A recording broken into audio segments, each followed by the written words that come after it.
Vamos, então, entender, a partir da teorização do Jacobson, né, que eu expus, e das observações do Décio Pinhatari, vamos dar uma olhada em como funciona, segundo essa visão de fundo linguístico, né, linguístico-poético, da linguagem poética, vamos ver como funciona num poema que é Bonde, o poema de Oswald de Andrade, que eu pedi que vocês lessem e que nós vamos vê-lo agora. Vou apresentar aqui. Vamos lá. A gente abre aí com a figura do Oswald, né? Oswald de Andrade, poeta da primeira hora modernista entre nós. Oswald de Andrade viveu 64 anos, de 1890 a 1954, e esse poema dele está no livro Pau-Brasil, o primeiro livro de poemas do Oswald de Andrade. É o poema Bonde, que eu gosto de dizer, quase que a título de provocação, que é quase que a título de provocação, porque é verdade o que eu vou dizer, né? É o meu poema, acho que é o meu poema predileto do Oswald de Andrade. Para muitos, eu acho, para a totalidade das pessoas, assim, o primeiro contato desse poema, com esse poema, né? Ele é praticamente incompreensível, né? Vamos, então, tentar uma leitura dele. O poema diz o seguinte, poema Bonde. O transatlântico mesclado de lenglena e esguicha luz. Postretutas de famílias sacolejam.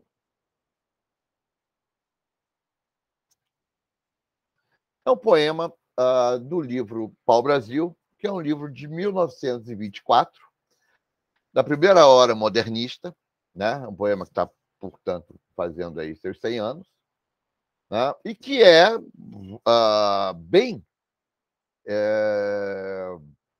avançado, né? Até hoje ele é um poema que surpreende, né? E que se fez durante muito tempo incompreensível, né? Oswald, durante muito tempo, foi considerado um poeta de segundo time no modernismo, um poeta menos interessante, o que é um erro, né? Oswald era um grande inventor, um grande fazedor, né? Poietes, lembra o Décio Pinhatari, é aquele que faz. Faz o quê? Faz linguagem, né?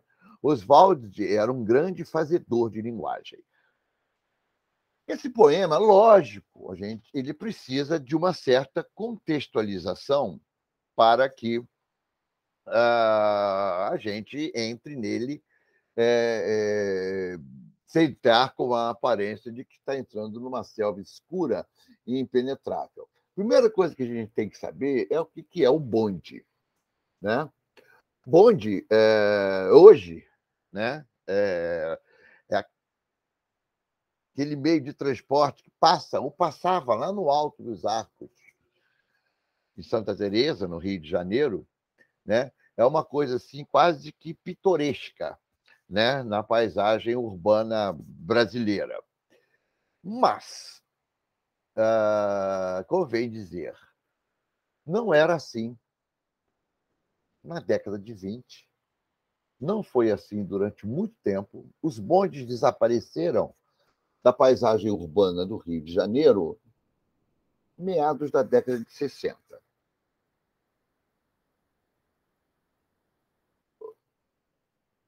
Não é à toa que os nossos modernistas têm poemas, muitos poemas, falando em bonde. A gente sabe que o modernismo, né, propunha, entre outras coisas, uma poesia que fosse antenada, ligada ao mundo contemporâneo em que ele era escrito, né, em que esses poemas eram escritos. Então, a gente tem bonde, que faz parte desse mundo, dessa paisagem urbana. A gente tem bonde em Oswald de Andrade, a gente tem bonde de Mário de Andrade, a gente tem bonde no Drummond, o famoso verso, né? O bonde passa cheio de pernas, pernas brancas, pretas, amarelas. Murilo Mendes tem bondes, Bandeira, se não me engano, tem bonde. Ou seja, o bonde é o principal meio de transporte coletivo, muito mais do que o ônibus, nas cidades brasileiras, no Rio até a década de 60. Com a década de 60, né, por artimanhas da nossa política, chegou-se à conclusão de que o bonde era um veículo atrasado que tinha que ser substituído pelos ônibus. Né? Lógico que tem aí o interesse da indústria petrolífera, lógico que tem aí o golpe de 64 ao fundo, bancado, sabemos hoje, pelos Estados Unidos. Né? Lógico que havia aí todo um interesse de dizer, olha, bonde não, o negócio é ônibus. E a gente chegou, né? Todo mundo aqui sabe, dá um maravilhoso sistema de transporte urbano que a gente tem no Rio de Janeiro, né? Com os bondes, com os ônibus excelentes, né? Enfim, da maior qualidade. Né? Os ônibus vieram substituir os bondes e trazer um conforto absoluto, além de purificar o ar com monóxido de carbono, né? Diretamente do óleo diesel e etc. Ou seja, só cidades, aqui vai caber a ironia, né? Só cidades muito atrasadas no mundo é que tem bonde. Né? Vou citar algumas dessas cidades atrasadas do mundo. Né? Eu estive lá ainda há pouco. Lisboa tem bonde, Milão tem bonde, Estocolmo, na Suécia, tem bonde, São Francisco, na Califórnia, tem bonde, Munique tem bonde. Ou seja, cidades atrasadas, não são como as nossas cidades aqui, que substituíram o bonde pelos benefícios do transporte movido a combustível tóxico. Né? Pois bem, então o bonde, né? Essa palavra bonde, ela é significativa, ela diz, olha, isso aqui é uma visão de um bonde, uma visão como é que eu poderia dizer? Uma representação da vida moderna, né? de uma paisagem urbana brasileira. Né? E o poema transcorre, então, o transatlântico mesclado de Lenglena e esguicha a luz. Prostitutas e famílias sacolejam. Lógico que é desconcertante, porque o poema que vai falar de bonde, eu presumo que fale, que se proponha a falar de bonde, começa falando em transatlântico. Ora, raios, que diabo tem um transatlântico a ver com bonde? Os mais perspicazes já perceberam. Ambos são meios de transporte. Ok? Portanto, nós temos aí uma metáfora. Assim como o bonde, o transatlântico é também um meio de transporte, que entra pelo poema dentro e nos surpreende, até nos desconcerta. Esse transatlântico é mesclado. Uma coisa mesclada é uma coisa que é misturada. Né? É uma coisa que tem elementos de vária procedência. O bonde é assim? É. Né? O bonde é um veículo democrático. Vai todo mundo ali. Né? Vai ou ia, pelo menos, né? Vai o funcionário de escritório, vai o pedreiro, vai o estivador, vai a empregada doméstica, vai o estudante, vai a dona de casa, todo mundo vai no bonde. Né? E o transatlântico é misturado assim também, embora não pareça, à primeira vista, transatlântico parece uma coisa, mas o transatlântico também é mesclado, também é misturado. Tanto é que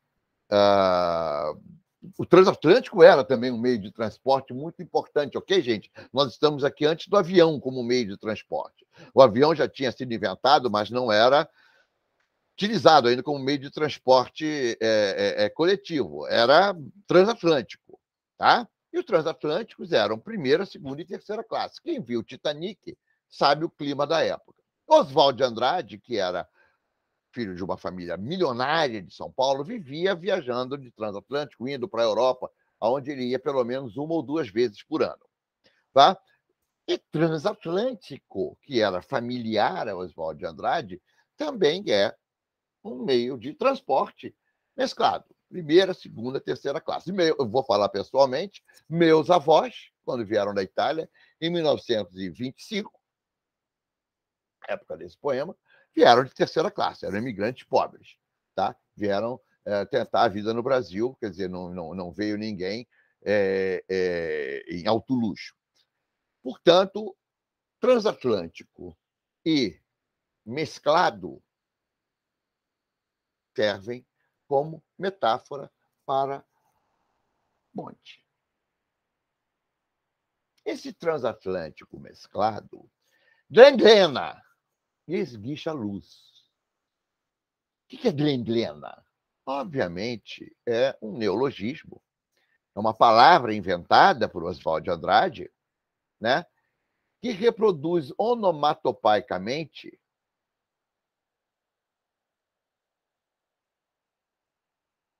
o som que fazia. O bonde era. O bonde ele era dirigido por um motorneiro, né, não era motorista, era motorneiro, e o cobrador o que ia fazendo, recebendo o dinheiro das passagens e tal, chamava-se condutor. E quando as pessoas queriam saltar ou ele queria avisar ao motorneiro de que alguém estava fazendo sinal, o condutor tocava uma sineta que fazia blém, blém, blém, blém. Portanto, esse blém, blém é o tocar da sineta do condutor. É, portanto, uma palavra, um verbo criado por Oswald de Andrade, né, um neologismo de origem onomatopaica. Glenglena, o transatlântico mesclado, Glenglena. Agora vamos lá. Paremos aqui na metade do poema. Observe que o poema tem 3 versos. Eu li 1 verso e meio. Tá? Esse 1 verso e meio, se tem uma coisa que chama a atenção da gente, é a insistência num determinado fonema de gle. O transatlântico mesclado glen, glena. Percebem como todo ele... Glen, glen, glen. Por que é assim?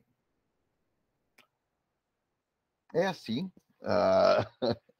antes de começar a responder, porque o poeta escreveu assim. Por que o poeta escreveu assim? Não importa, né? A intuição, as diversas coisas que entram na hora de escrever um poema fizeram com que assim fosse. Isso foi pensado, foi de caso pensado, não importa. Importa o resultado. Então, vamos ver o nosso esquema de sintagma e paradigma, justamente onde está o exemplo do bonde. Deixa eu compartilhar com vocês. Está compartilhado aí, né? Bom, nós temos aqui.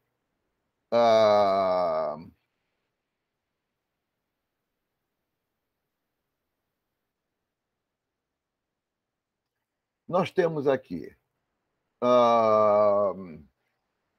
o sintagma, melhor dizendo, perdão, na horizontal, né?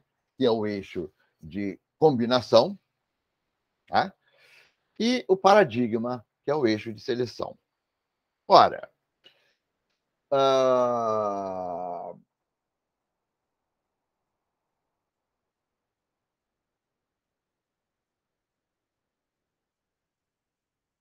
espera aí, um minutinho só, por favor. Digamos que, numa operação aqui quase fenomenológica de tentando reconstituir os passos usados intuitivamente pelo Oswald de Andrade na feitura do seu poema, digamos que ele tinha, já que ele queria fazer uma metáfora entre o bonde e um outro meio de transporte, ele tinha à disposição dele essas palavras aqui: a carroça, o navio, o transatlântico, o carro, o barco. Todos eram meios de transporte. Ele poderia ter lançado mão de qualquer um deles. Digamos que, em vez de ter feito o poema que fez, ele escolhesse o navio. Então, ele pegava o navio foi constituir o sintagma. A mesma coisa, agora, na hora de combinar, para a palavra seguinte, que é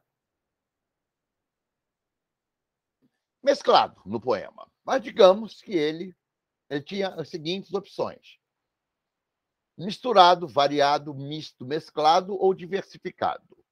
Digamos que ele tivesse escolhido misturado. Então, ele ia dizer: o navio misturado. Como conteúdo, como significado,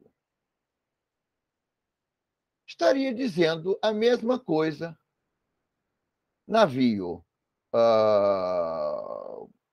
misturado seria o mesmo que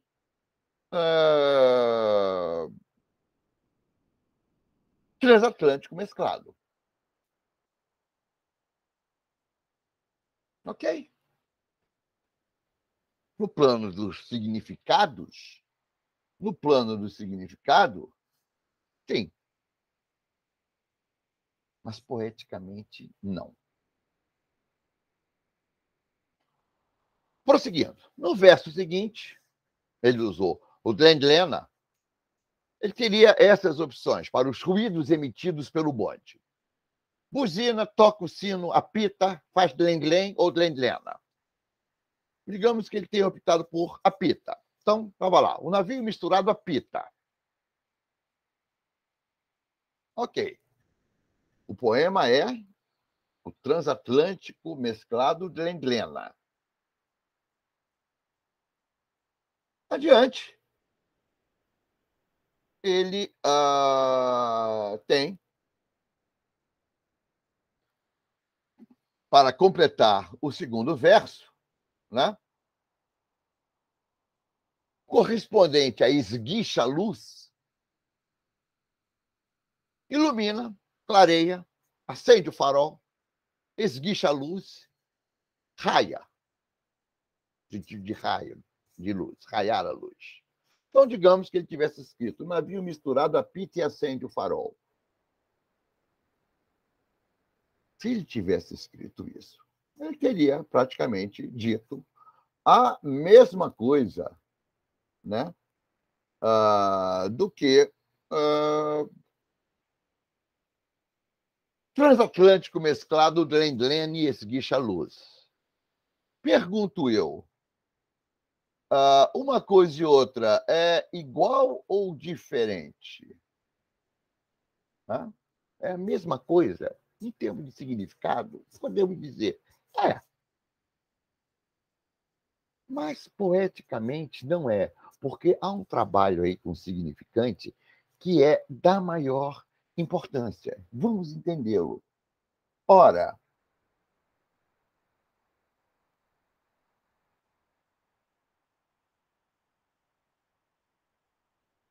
ao escolher o transatlântico em vez de um navio, e ao escolher mesclado em vez de misturado, nós temos o verso transatlântico mesclado. Transatlântico mesclado que vai prosseguir em Glendlena. Eu já chamei a atenção para essa sonoridade. Gente, a linguagem poética, eu já falei isso para vocês, a linguagem poética é aquela em que há uma oscilação criativa entre o sentido e o som do que se diz. entre o significado e o significante, tomando aqui o som como um dos elementos do significante, né? O significante é a materialidade do signo. Tá?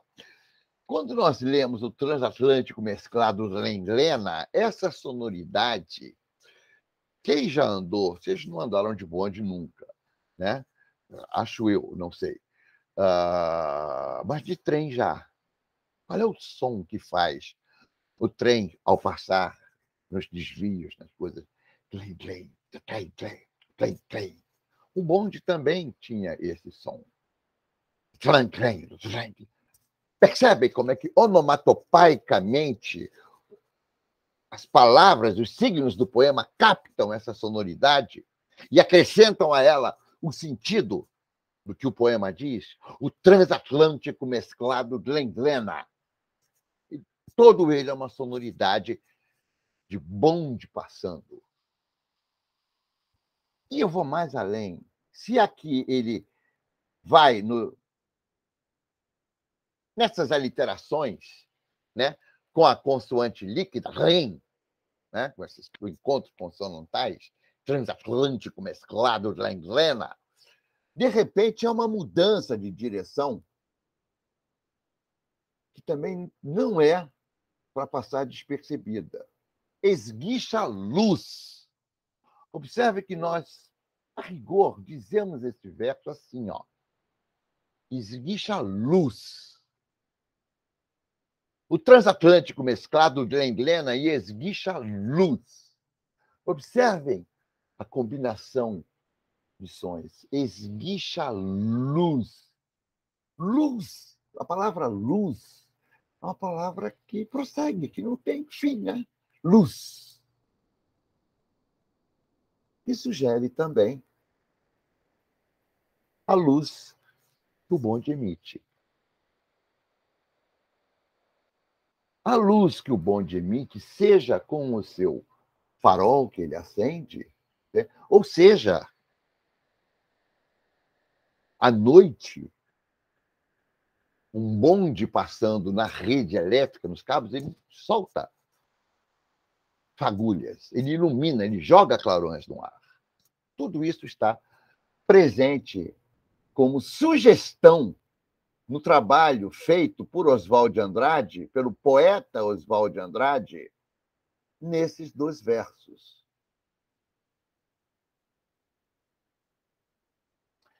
O X da questão está aqui. Eu quero que vocês percebam isso. Porque o que vem a seguir no poema, né, vamos voltar para o poema, eu tenho a impressão que o mais importante vocês já conseguiram captar do que eu disse.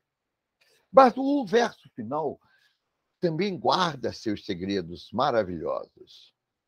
Postretutas e famílias sacolejam. Postretutas é uma maneira errada. À primeira vista, é isso que salta como sentido aos nossos olhos, né? É uma maneira errada de escrever ou de falar prostitutas, né? Postretutas. Não podemos nos esquecer, é importante conhecer isso, que uma das coisas do modernismo era valorizar a língua falada pelo povo, a língua falada no dia a dia. Oswaldo tinha uma frase para isso que era ótima: a contribuição milionária de todos os erros. Ou seja, os erros de português, também podem contribuir para a riqueza poética. Então, postretutas, no lugar de prostitutas, tem esse sentido, mas tem mais. Calma. E famílias sacolejam. Famílias está aí por famílias. Ok? Também uma maneira errada de se falar, muito popular, família, minha família. Né? Sacolejam, aquilo que sacoleja é o sacudir do bonde. O bonde vai assim. Sacolejar também remete às pessoas entram com sacolas nos bondes. Vão trocando de lugar, vão de acordo com os sacolejos. Assim como prostitutas e famílias trocam de lugares no espaço mesclado do bonde. Ou mais, postre é uma palavra espanhola que designa sobremesa. É muito grande a importância da imigração europeia no Brasil, em São Paulo. Não era, sobretudo, espanhola, era fundamentalmente, nesse momento ainda, italiana. Os japoneses vão chegar depois, mas havia espanhóis também. Mas quando ele lança a mão de postre, tutas, famílias, uma coisa famélica,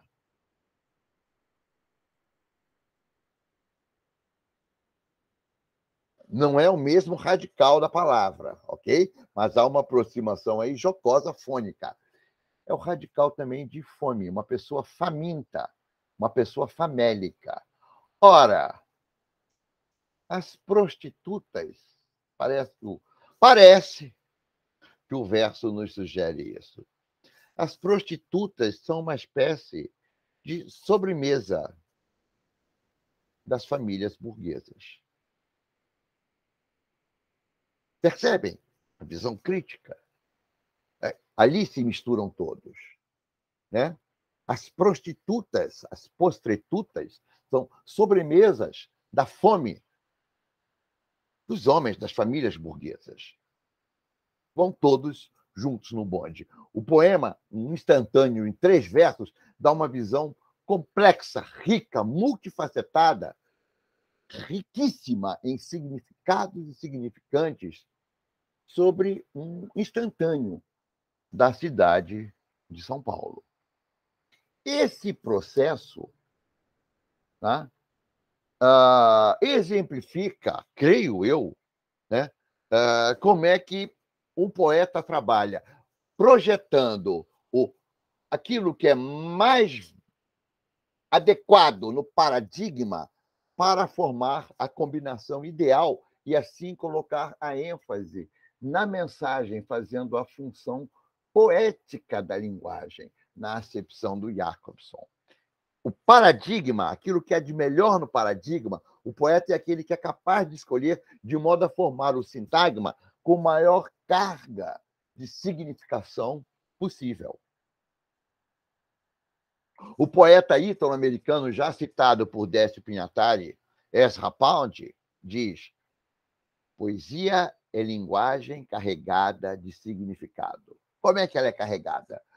Botando-se carga no significante. Jacobson, quando faz essa teoria, Jacobson era muito ligado aos poetas da vanguarda russa. Eu fui conferir, assim, Jacobson realmente era russo, era nascido em Moscou. Tá?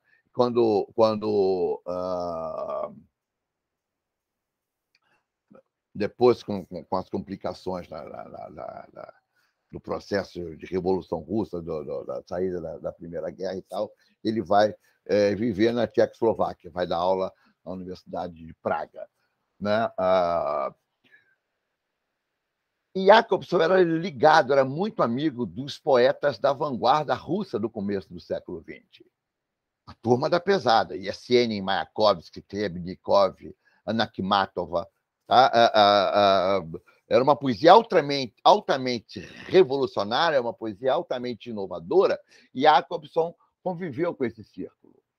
Oswald de Andrade, embora não conhecesse esses poetas, não conhecesse a poesia desses russos, né? Mas esses anos, no começo do século XX, são anos de grande efervescência das chamadas vanguardas europeias, as correntes de vanguarda europeias, e as experiências inquietas da juventude que está fazendo o modernismo brasileiro. Portanto, o trabalho de linguagem é um trabalho que a gente tem num poema como esse, é um trabalho ótimo para a gente explorar com a máxima potencialidade o que diz Jacobson na sua teoria. Mas isso funciona, em geral, em maior ou menor grau, com mais ou menos evidência, na linguagem poética de uma forma geral.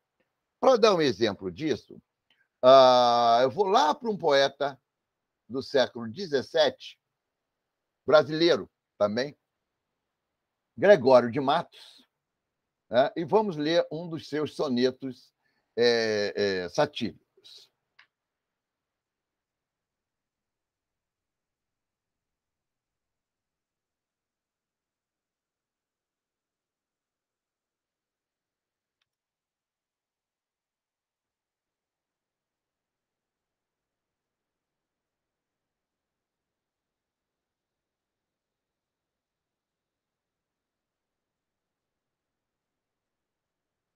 Ué, há um erro aqui qualquer. Onde é que está esse erro? Espera aí, um minutinho que eu já vou achar o nosso Gregório de Matos.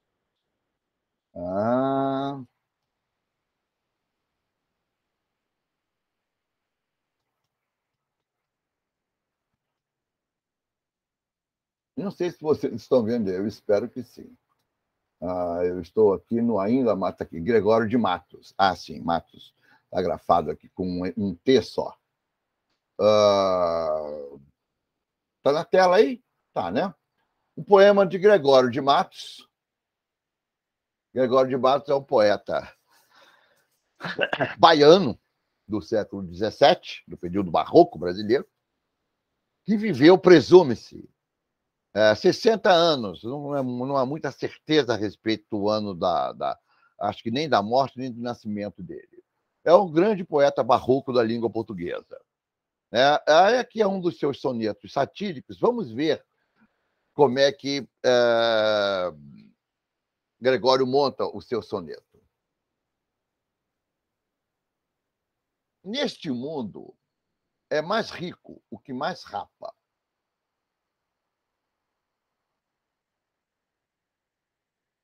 Quem mais limpo se faz tem mais carepa. Com sua língua, um nobre o vil decepa. O velhaco maior sempre tem capa. Mostra o patife da nobreza o mapa. Quem tem mão de agarrar, ligeiro trepa. Quem menos falar pode, mais increpa. Quem dinheiro tiver pode ser papa. A flor baixa se inculca por tulipa. Bengala hoje na mão, ontem garlopa. Mais isento se mostra o que mais chupa. Para a tropa do trapo vaso a tripa. E mais não digo, porque a musa topa, inhapa, epa, ipa, opa, upa. Fantástico. O Gregório demanda uma certa explicação do conteúdo, né? Para que a gente possa curtir o poema como um todo. O poema, bem típico do barroco, né? Mostra o desconcerto do mundo, as coisas fora do lugar. Né? Isso é uma característica barroca. Né? O barroco é um período em que o mundo está passando por diversas crises de ordem política, intelectual, religiosa, moral e etc. Gregório de Matos era um nobre de uma família decadente. Tá? É importante guardar isso. E o ponto de vista da crítica social dele é o ponto de vista do nobre que não se conforma com a ascensão dos pobretões, dos burgueses. Tá? Ou seja, é uma crítica social genial, mas de fundo reacionário. Tá? Ou, se você quiser, conservador, vocês escolham. Neste mundo é mais rico que mais rapa. Observe já de cara, né, o trabalho com rico que mais rapa. Rapa é roubo, é claro. Né? Quem mais limpo se faz tem mais carepa. Carepa é caspa, sujeira. Ou seja, neste mundo, para ser rico, é preciso roubar. Quem mais se limpa é que fica mais sujo. Com sua língua, ao nobre, o vil decepa. O velhaco maior sempre tem capa. Ou seja, vamos entender, né? O vil decepa, corta. O nobre com sua língua. Tá? O vil, aquele que não é nobre, vil aqui está como uma antítese de nobre. Observem, quem mais limpo se faz, tem mais carepa, é uma figura de pensamento que a gente chama de paradoxo. Tá? É um paradoxo. Com sua língua, o nobre, o vil decepa, entre nobre e vil há uma antítese. O vil decepa o nobre com sua língua, ou seja, fala mal do nobre, difama. O velhaco maior sempre tem capa. Velhaco é malandro, vigarista, safadão. Ou seja, capa. Como é que a gente pode ver capa aí? Para que serve uma capa? Para nos proteger. Portanto, capa é uma metonímia de proteção. O velhaco maior sempre tem capa. Ou seja, o vagabundão, o 171, né, sempre tem quem o proteja. Poema tematiza esse desconcerto do mundo típico do barroco. Mostra o patife da nobreza um mapa. Esse verso é genial. O que é o mapa da nobreza? O mapa da nobreza, como é que você sabe que uma pessoa é nobre? Pela árvore genealógica. O patife mostra o mapa da nobreza. Quem tem mão de agarrar, ligeiro trepa. Ou seja, quem conseguir subir pela árvore genealógica, por exemplo, fazendo um casamento de conveniência, sai da sua condição de vil para chegar a ser nobre. Quem tem mão de agarrar, ligeiro trepa, ligeiro sobe. Não sei se trepa é possível, tem aí a conotação sexual, né? Trepar com alguém para se tornar nobre, não sei. Teria que ver isso, eu não realmente assim de cabeça não sei. Quem menos falar pode, mais increpa. Increpa é criar caso. Ou seja, de novo aí o paradoxo. Quem menos falar pode, mais increpa. Aquele que menos sabe, mais cria caso. Se dinheiro tiver, pode ser papa. Ou seja, a posição de chefe máximo da igreja depende disso. A flor baixa se inculca por tulipa. Outro verso que demanda uma explicação. O que é inculcar? Inculcar é você... inculcar, deixa eu abrir, eu vou abrir um dicionário aqui, que é para ter uma definição bem legal. Olha aqui o dicionário de novo, né? Para a gente ver o verbo inculcar, né? Para a gente ter uma definição, para eu ser bem preciso para vocês. Eu sei o que é, mas deixa eu usar uma palavra, a definição mais precisa possível que a gente pode encontrar no dicionário. Abrindo aqui o AIS rapidamente, inculcar.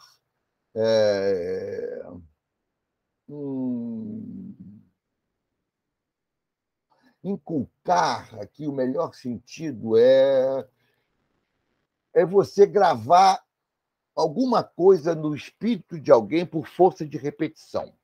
Você tanto repete alguma coisa que você quer convencer a pessoa que você acaba convencendo, ou seja, você está inculcando. Então, vamos entender o verso, né? Tulipa é uma flor nobre. Está de novo aí, tá? Todo jogo metafórico, né? De coisas que remetem àquilo que é nobre e elevado e aquilo que é vil, que é baixo. A flor baixa se inculca por tulipa. Ou seja, quem quer convencer alguém de que é uma tulipa, é nobre, na verdade, é uma flor baixa que é inculcada. De tanto repetir, se convence o outro de que aquela flor baixa, uma flor ordinária, na verdade é uma tulipa. Percebem? Bengala hoje na mão, ontem garlopa. Aí já tem nós temos duas metonímias geniais aqui em antítese. Bengala é instrumento de senhor, instrumento de nobre. Tá? Bengala hoje na mão. Ou seja, quem hoje tem bengala na mão, ontem tinha garlopa. Garlopa é um instrumento de trabalho de marceneiro. Ou seja, como é próprio dos nobres, né? Se você não enriqueceu por origem, se você enriqueceu graças ao teu trabalho, você não passa de um sujeito burguês, de um vil que não merece maior consideração. A visão do Gregório é uma visão do nobre. Bengala hoje na mão, ontem garlopa. Ou seja, você penou para chegar aqui. Mais isento se mostra o que mais chupa. De novo, né, repete a ideia do quem mais limpo se faz tem mais carepa, né? Neste mundo é mais rico o que mais rapa, ou seja, parece que mais livre das acusações se mostra aquele que mais rouba. Mais isento, mais. E é esse verso que é genial. O poema todo é genial. Esse verso agora é fantástico. Para a tropa do trapo, vaso a tripa. O que é a tropa do trapo? Primeiro, observem o jogo paronomásico, né? Estamos ali numa paronomásia, anagramática, de anagrama. Tropa e trapo são anagramas. São duas palavras escritas com as mesmas letras. Para a tropa do trapo, o que seria a tropa do trapo? O que é o trapo? O trapo é o mal vestido, ou seja, para a gentalha, como diria lá a mãe do Kiko, né? Para a gentalha, vaso a tripa. O que é vazar a tripa? Tripa é o quê? É intestino. Você vazar é você esvaziar. Como é que você esvazia o intestino, gente?